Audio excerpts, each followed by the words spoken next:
Welcome everybody to this Thursday special edition of the Streakers Island podcast.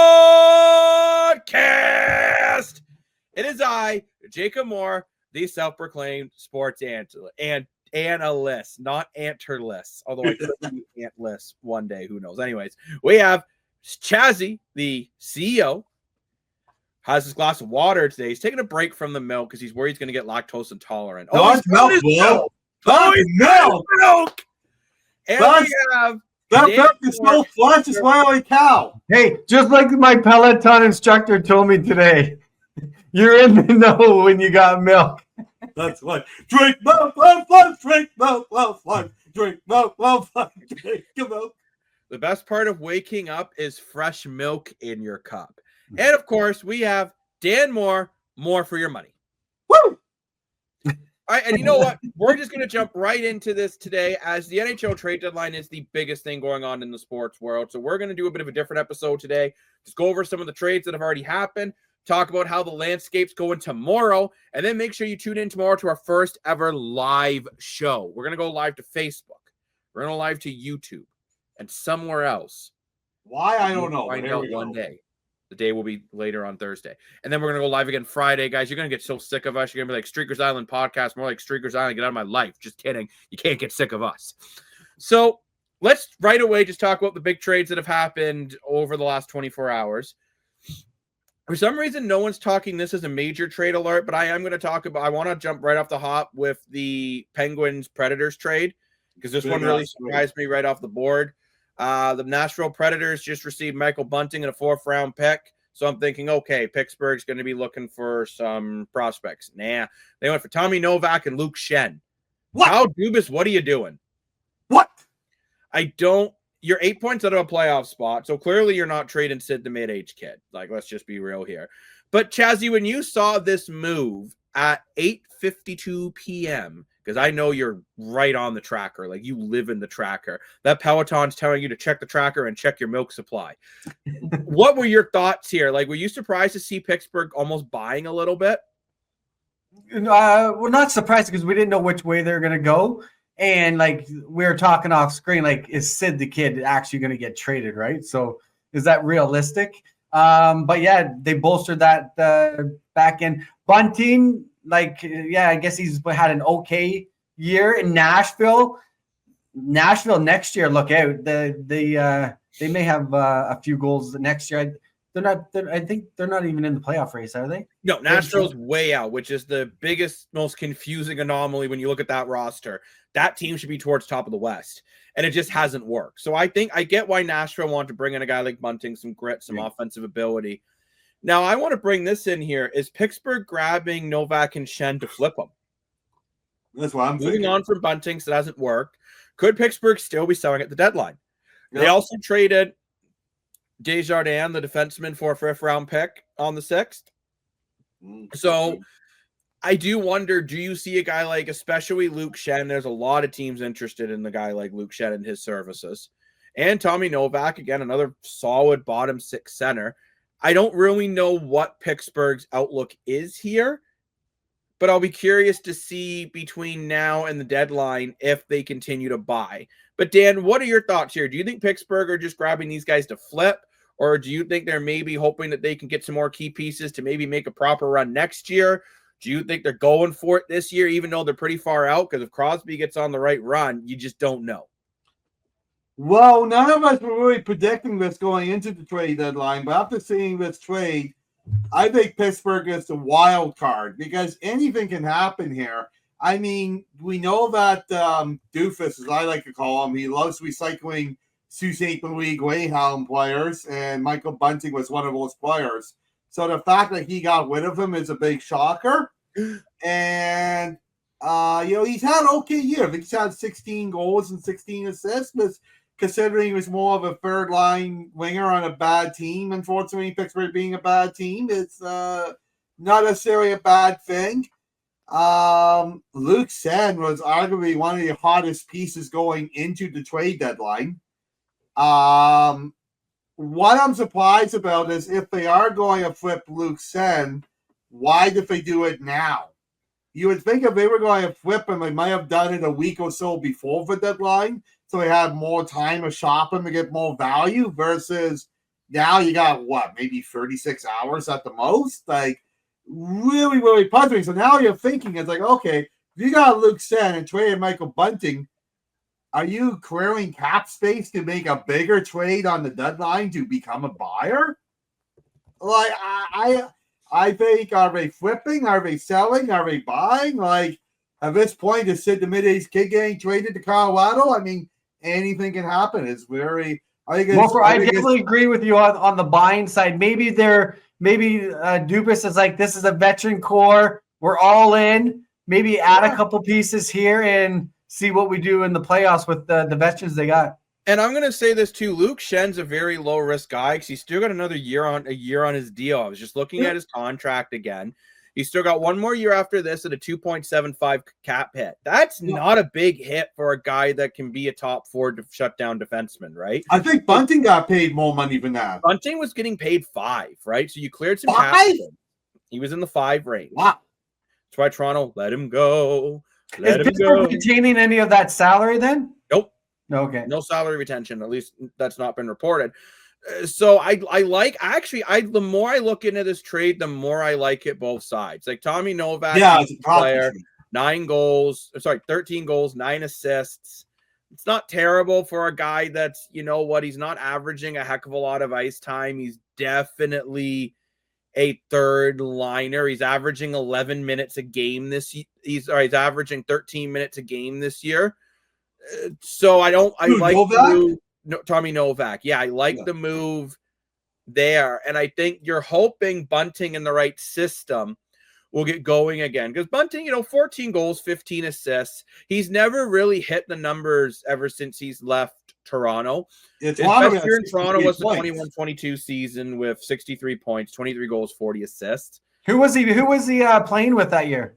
That year, he's on the Matthews-Marner line. Well, and I think that's a big part of it too, right? He was kind of the grinder who'd go out and do the dirty work. Well, those two guys just did the magic. And now you got Matty Knight doing that job. Now you got, for Toronto, yes. But and you're looking at Bunting, he's still averaging that around 15 minutes a game. I think Nashville's looking for a guy to just bring some more offense to that team because they can't score to save their life. And Pittsburgh, they really need defense and goaltending. And Luke Schenn, he's not a sexy player, right? Like, he's only got 1 goal, 4 assists. I think he's decent looking. But averaging around just over 15 and a half minutes a game. He's the type of guy that's going to block shots. He's going to throw a lot of hits. He's got 228 hits this year, which is more than what he had last year, right? Like, he's got 76 block shots. He's going to be a guy that's going to help you a lot on your penalty kill, improve the back end, which Pittsburgh desperately needs. Yes. I think the only reason why this deal makes sense is because you're bringing in 2 guys a term. They at least got another year under their belt. So if this year doesn't pan out for Pittsburgh, there's always next year. And for Nashville, you needed to make a shakeup. I just don't know if Bunting is the shakeup I would have made if I was Nashville. Do you think Sidney Crosby got involved in the trade at all? Saying at Doofus, hey, we're not selling this year, we're buying? I don't really think. Oh, I'm sure Sid the Kid wants to win a Stanley Cup, so that's what I mean. Right? He does, but I don't see Crosby being the LeBron James type, right? That's trying to be the GM too. I think he's a team first guy. I think he's going to say, do whatever you guys think is best for the team, but I still want to win. I think that's probably the conversations he's had with management. But I want to move on to another trade that happened recently, which is the between the Lightning and the Kraken, and I really like this trade. This is a great trade, actually. Oliver Bukestad, Yarny Gord, and they had to give up 2 first-round picks, a second-round pick, and a prospect that hasn't really panned out the way they were hoping, right? Like, this is a guy that was drafted in Emilsnot. He was drafted in 2016 by the Los Angeles. Never played there, only played first year in Winnipeg. But this year, at only 10 points in 57 games. I think it's a guy that they were comfortable moving on from. But the Kraken are hoping he can start to do a bit more for their roster. But I think the Kraken are just excited to get some more picks. 2 first-round picks, 1 this year, 1 next year. Sorry, 1 for next year, 1 for the year after that, because this year's draft's looking pretty weak. And a second round for this year. I think Seattle hit a home run here. And if you're the Lightning too, between the Red Wings and the Kraken, you're able to get 75% of Yarny Gord's salary eaten out. But you still got tons of cap space to play with. Like, I think Tampa, the way they've been going so far in the second and going into the deadline, they have to be buyers. And I don't think the Lightning are done. Chazzy, do you think the Lightning are done? Because I don't. No, I think they're going to probably look for that mid forward, another specialist on the power player that can put the puck in the back of the net, but be your second, third liners. And I don't think they're done. Again, this is another veteran core. They've won a cup. They're going to be amped to win another. So 100%. Like, and Dan, you and I were talking about this too, not even recently, but a few days ago. You can never count out the Tampa Bay Lightning, whether they squeeze into the playoffs or they're red hot. Well, look at John Cooper, right? Of all the great, legendary Canadian coaches who have Four Nations tournament, you picked John Cooper. And going into it, we thought John Cooper was a little loopy or so many players that he picked, but can't argue it because he won. And that's the thing with coaches like John Cooper and teams like Tampa, regardless what pieces they got, they find ways to win.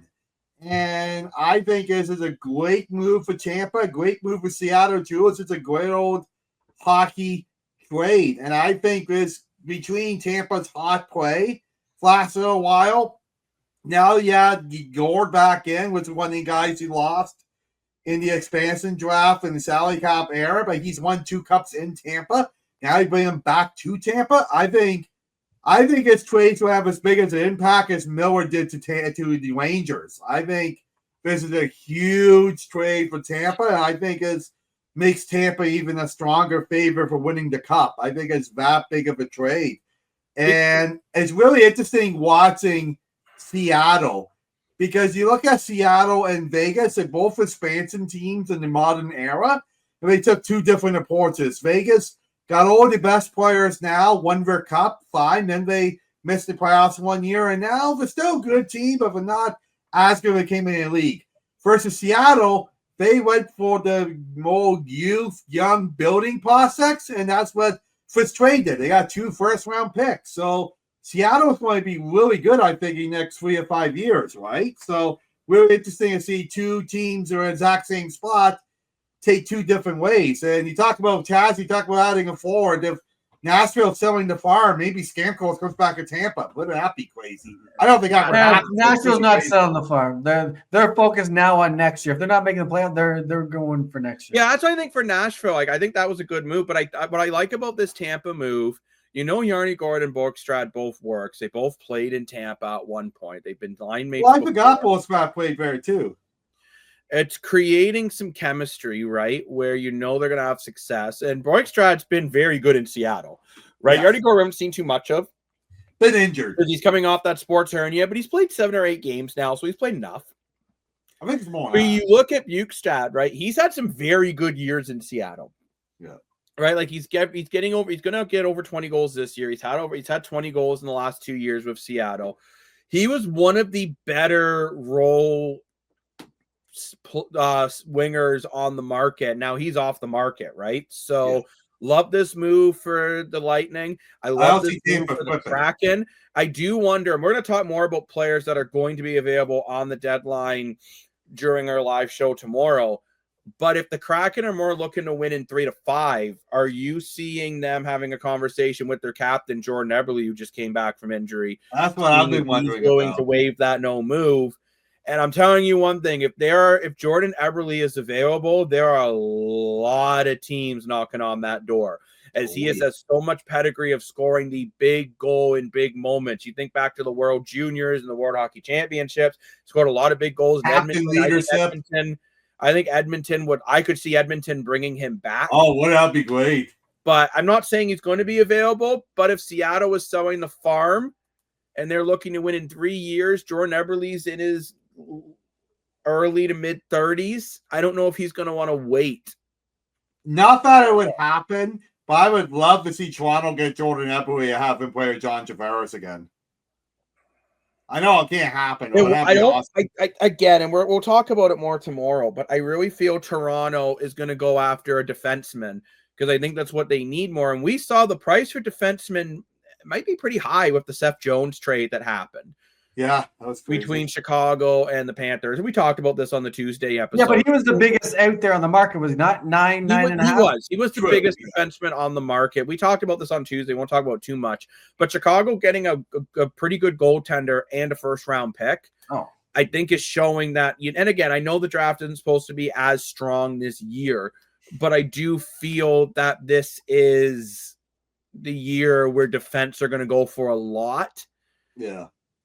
And I think we're going to see more and more of teams maybe not going for the home run players, right? We see the recent trade between the Oilers and the Bruins with Edmonton bringing in a guy like Trent Frederick. I think that was the main piece I like them. that trade. Like Max Jones is another decent player, but I think Frederick's the main guy they're looking for. And you got to think about Boston was still able to get a second round, a fourth round, and Max Warner, a prospect defenseman, I believe.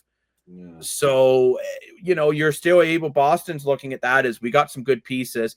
Edmonton, again, more for the Trent Frederick is who they're really looking for, because Frederick has had some success in Boston. A little quieter this year, only 8 goals this year, but the year prior, 18. Year prior, before that, 17. But that's that playoff experience he's going to bring to that locker room. Yeah. Imagine having Frederick with Corey Perry. I really like this trade. This is a great trade. Frederick's a very underrated player. When Boston won against the Leafs all those ties, Frederick really got underneath behind their skin. Great trade. But I think it's interesting. $20 million cap hit. We're seeing more and more of these kind of trades. We saw Colorado on the first, who went and got VC and Lindgren, right? Yeah. And moved on and sent DeHaan, Prisson, and a second and a fourth round pick the other way. I think this is what we're going to see more over the next how many ever hours. I think we're going to see more of these deals where it's more bottom 6, maybe bottom 9 guys. Like we might see some second liners, but I think teams are more looking for that than the home run superstar. I gotta say, I was kind of sorry. Go ahead. I was just gonna say I was kind of surprised to that trade with Colorado and Rangers. I really like Jamie Vesey. He's an underrated player. I think Colorado got a little diamond in rough in that one. I remember too, though, the Avalanche did this as a salary dump too, right? Because they were able to get rid of some salary with Lindgren's contracts. It's a little high.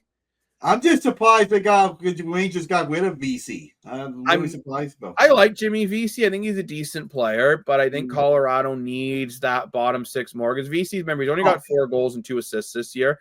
He's never really found his way the way he did his first couple years in the league. Right. So I think this is a guy that another team's hoping that's going to be able to do more.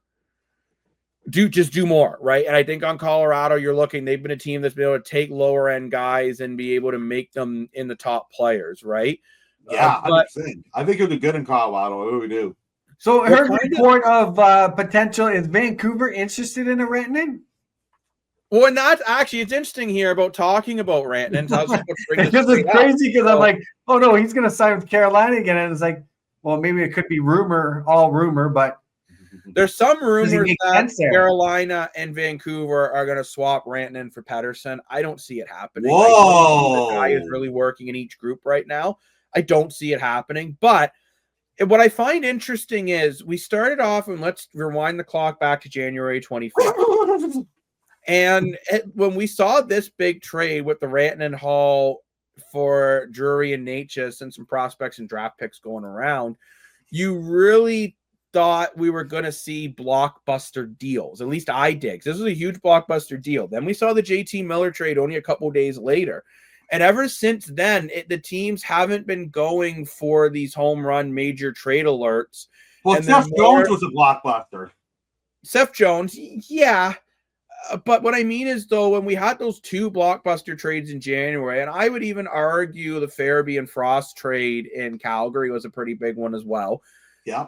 It's been more teams looking to round out their rosters versus bring in the big home run player. Because I think the teams that are going to make the playoffs are all pretty solid teams. And I think that's the difference now. You're not seeing a team that's in the wild card spot like we used to at 7th and 8th who probably shouldn't even be in the dance. all the teams that are going to make the playoffs are good teams this year, right? They're all going to be well over 500. Look at it, to make the playoffs, you got to be probably around that 94, 95 points. And that wasn't the case 7 or 8 years ago.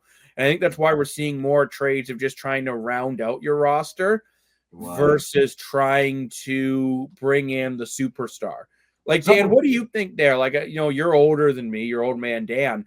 Do you kind of get what I'm saying, that teams are now looking to maybe make the bit of the smaller move? We're not going to see back in the day when Wayne Gretzky got moved, or back when Wendell Clark was moved from the Leafs. Like, we're seeing more and more now of teams just looking to round out their rosters, not make a major splash at the deadline. I disagree with you a little bit. I think we still got some time. And the thing is, I think these big trades will happen this year. And the reason why this year is because we already know the cap's going up next year. So we already know the cap's going up. We know the cap's projected to go up for the next 2 or 3 years, which we didn't have that luxury a couple years ago. Right before, we would go in trade deadline blind for the year next. And it'd be like, okay, we'll make a big trade now, but can we afford to keep the player for next year? And can we afford to keep the core we have? Is it really worth this? Is a winter player? Blah, blah, blah. Now with the cap going up, these aren't just winter players anymore. You could possibly keep these like Seth Jones and Wenton in for a couple more years of their contract, right? So I think it's a different trend. Before, we would see all these little trades happen at the tail end of the deadline. I think now we're seeing all the little trades get out of the way now, and Friday's going to be a big, big, big day. I don't know how big we're going to get, but I think at least one more big trade is coming somewhere, I think. But I mean, when you look at the trade deadline, and again, we're going to get more to these players tomorrow or later today. The Streakers Island podcast, we don't go to bed at normal times. The days get confused. But you're looking at probably one of the biggest names available is Brock Nelson. And I was just going to say that. Back in the day. He basically had his farewell moment there on the bench with his interview yesterday. So he's obviously on the move. Where does he go? $6 million cap hit, by the way. And see, that's where I think, again, we're looking at a lot of these, like a Trent Frederick, he's off the market, which I think this tells me now Boston's selling. I think Brad Marchand could end up getting moved on the deadline. Again, we'll get way more into this later in the day. Well, he's hurt now. Yeah, that's the other thing too. The deadline. We're seeing now, like, you had a guy like Tommy Novak, a solid bottom 6 center. Alexander Kerfoot just re-signed. Jake Evans just re-signed. Yep. Brady Schenn. Brandon Schen's probably out the market because the Blues are doing so well. I think a guy like Brock Nelson's stock just skyrocketed. Yeah, I agree. Out of Philly. Scott Lawton maybe a little bit more just because of his cap hit, unless the Islanders are willing to eat some salary like the way Dan likes to eat his cookies. Yeah. But guys, he's got the milk, Dan's got the cookies. Yeah. But I really feel now the center, especially, I don't think it's happening, but can you imagine if Sidney Crosby was available? The price tag of him would be insane. Don't forget, why could be moved to Nashville. I don't think Nashville is going to give up on this core. I think they're going to write this year off as a fluke. And I think they showed that by, yes, they moved on 2 good players, but they didn't trade for prospects. They traded for a guy that they're hoping can bring them success. Yeah, true. Tampa Bay Lightning have clearly proven that they feel they can go on a cup run. Yeah. Florida, I was kind of wondering when they traded Spencer Knight, but then they went and got Vinchek from the Sharks. So, okay, they got a solid goalie. I think the Bruins are proving now they're going to be more of a seller. But Brock Nelson, I think it's probably minimum a first, a second-round pick, and a decent prospect. Or does he go to Florida? I don't think Florida can afford him. You know where I'd love to see Brock Nelson go, besides Toronto, as I've stated this 100 times? Calgary. Yeah. Okay, let's bring him in to play with Blake Coleman on the second line. And then Calgary really balances out the scoring. And I think any team looking to make a real playoff push, Brock Nelson's got so much playoff pedigree. And I know, Dan, I know he laughs at me how much I love Brock Nelson. But you look at his playoff stats and... You should be an agent, Jacob. Player agent. Maybe I should be an agent. Like you look at you look at his career stats, right? And I mean, again, this year 20 goals, 23 assists, 43 points. Year before 34 goals, year before 36 goals, year before 37. He's been on a really good tear with the Islanders the last few years. He's a great player. When you go to the playoffs, 5 games, 4 points. 6 games, 5 points. 19 games, 12 points. 22 games, 18 points. He is a guy that in the playoffs will find ways to score.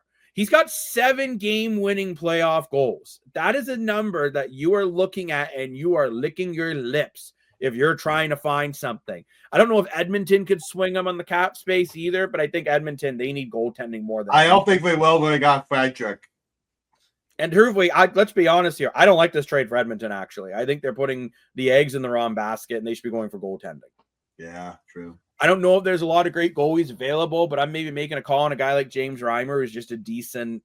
That goal he allowed was weak, though, in overtime. Ooh. I don't care about one goal that he allowed. I'm worrying about his overall body of work. He's got playoff experience. He could get hot. He can get hot, right? It's like Boston. That game was not his fault in Boston. Never even got Jake Gardner's fault. Right? But really, if you go after a goalie, who are you picking up? Watch, I'm saying a guy Unless like it's Reimer, someone that we don't even know about, and it's almost a mid-tier blockbuster. I'm just gonna say this: does Nashville move on from UC Saros, and does Edmonton make really after signing him for 7 years? What is 7-8 years? Having a bad year. Yeah, but he's an $8 million cap. No, if Edmonton can figure it out. Does Vancouver move on from Demko? He's had a lot of injury problems, but yeah, you could see maybe Vancouver moving on from Demko because Lankinen has played really well for them, and I think they still have a lot of trust. I think they still have a lot of faith that Shelovs is going to become the next big guy. Deadline, I think, like I said, I don't think you're going to see the home run trade, but you're going to see a lot of very good trades coming in over the next 30 whatever hours. I'm not Mr. Calculator, like more for your money is down at the bottom there. But I do think that this is going to be a busy deadline. It's been a busy March already. We're seeing a lot of trades, right? Including a couple big ones, but even the big ones, like Seth Jones is good, but he's not a superstar. He's a good player, but I wouldn't call him a superstar. I think we're going to see more of those type moves. But let's be honest, I think the biggest deal recently we've seen is that Yarny Gord trade. Yeah. I don't think Toronto's done either. I think Toronto's got a few tricks up their sleeve. Again, though, Toronto's in cap hell, so I don't know how many guys they're looking at with term. Yeah. I think they're more looking for rental players because you look at a guy like Matty Nyes you want to re-sign. They need to figure out if they want to re-sign Tavares and Marner, which you're not going to decide that until the year's done, but you want the cap space to do it. Yeah. So going back to our earlier conversation with Matthews and Marner, who's playing with them now? And there's Knives. Nice. Yeah. Now, how many points does he have? 23 goals. I'm not sure how many points off the top of my head. I have to look that up. He has 24 goals. So basically career numbers. Yeah, I think it's about. He's having a really good year, and you look at the market. He's going to get between 5 and 7. So, question for you. Yeah. So, question for you: as you go into this Marner situation, do you break that up, or do you look at other pieces to move and make sure you solidify a line that is going to have a guy that's a third guy that's going to get you 60, 70 points consistently playing with these two guys? I think you like what Nyes is doing. And but if you're going to get rid of Marner, are you still going to get that sort of production from your top line, replacing a Marner and a Matthews with whoever else with that third I think if you're Toronto, you're not concerned about next year. I think you're concerned about this year and this year only. Yeah, exactly. That's why I'm saying that we're going for the rental player, no term. Conference finals or bust. Conference finals or bust, and you're just going for it. Yeah, you're at a window, and I would argue Vancouver was in that window and epically failed. Sorry, Dan, I know you're a big Canucks fan. But Toronto was in that same window, and if they can't get there, then yeah, I think you could see guys like Marner and Tavares, and as much as I love them, Morgan Riley potentially out the door. Yeah. Oh, and Tavares as well. Tavares' contract's up at the end of this year, right? And he's not people saying it's a hometown discount at $7 million. I don't think that's a hometown discount for what he's doing compared to other guys with similar contracts. Well, we talked about that. I think Kopitar's around that number. Kopitar's around that. Nazem Kadri's around that. Ryan O'Reilly's around that. Yeah. Steven Stamkos is around that. He's 8. Still at 8, 7, 8. Brock Nelson's around that. There's a lot of very, very good players that are in that contract space. And I think John Tavares is one of those very good players. I think a hometown discount is if he takes 5. Is he going to do that? I don't know. But I'm not, now when I'm saying this, fans, I'm not saying the Leafs are trading John Tavares on Friday, because they're not. It's not going to happen. The Leafs aren't going to trade Mitch Marner on Friday. They're not going to trade Morgan Rielly on Friday. They're not going to trade. Conference finals are bust. Leafs Nation. The Leafs, the only thing the Leafs will do is get better. They won't get worse. Yeah, exactly. My big And thing young is Cole's Leafs back. are, I But think it the seems Leafs, like Austin's looking for a fresh piece because he says they're energizing the room. well, I think the fresh piece has to be defense. Tanev still isn't healthy, and you're getting all these guys coming back. You got Yarncroke back, Dewar. Tanev's coming back in the next couple of days. I wouldn't stress I about don't that. care. Even with Tanev back, you're still got to replace Hakanpää. I don't know if Hakanpää ever plays a game in the NHL again, which is sad, but I think it happens. Okay, it might not happen this year. Yeah. Like, and we'll get into more of that later on today, but I think Chazzy needs a refill. Dan needs his cookies. So I think we're going to sign off today. Yes, this is a shorter episode of the podcast. Remember, we're going to be back. We want you wanting more. It's like when you go to that really good Italian restaurant and they say it's free bread and salad, but you just want more of that pasta, baby. So we're going to give you more of that. Then you're full off the bread. We're going to give you more of that buffet. We're going to be the buffet, but you got to wait in line. So make sure you come back to the Streakers Island social media Thursday, which is today, at 8 p.m. And we will be live to go over everything that's going on. And then we're also going to be going live again on Friday, and we'll let you know that time at some point during the Thursday show. But thank you very much for tuning into the Streakers Island podcast. And before we go, Dan, do you have an island mindset? I did not think of that because I thought we were doing a very short. I will give us a mindset then. Here we go. All right.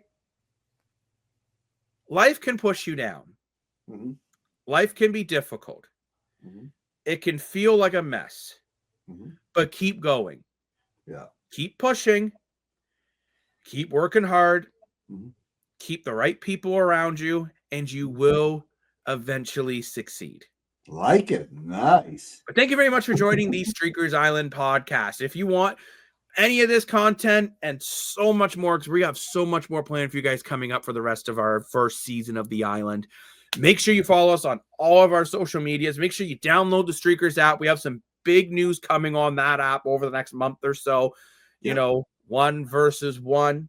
Just keep that in mind. I don't know what Chazzy's. I think he's going to start doing the YMCA dance instead. Yeah. Thanks very much for joining. Make sure you follow us on social media. Follow Streakers Gaming on social media. Download the app. Add your own custom props. Add your own teams. It's a blast. Reach to Dan and I on social media. Chazzy's the little hermit who doesn't go on social media. He only goes there to, I don't know. I'm busy. He's busy. He's a busy email. drinking his milk. Email and fax only for the fans. Email Chazzy. That's how you get a hold of him. Yeah, and you can fax them. We will send the facts. We will see everyone back in a few hours. Bye-bye.